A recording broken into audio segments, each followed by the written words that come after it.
Trichy SP Varun Kumar அவர்களுக்கும் நாம் தமிழர் கட்சி ஒருங்கிணைப்பாளர் சீமான் அவர்களுக்கும் இடையே சில நாட்களாக மோதல் போக்கு நீடித்து வருகிறது.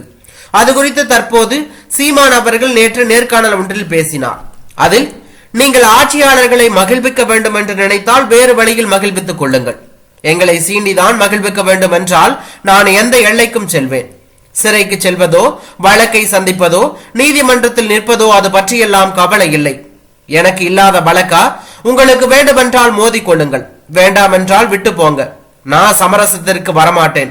பயப்படுவது, சமரசத்திற்கு நிற்பது, அஞ்சுவதும் அடிபணிவதும் எங்கள் பரம்பரைக்கே கிடையாது. என்ன வேண்டுமானாலும் செய்து கொள்ளுங்கள்.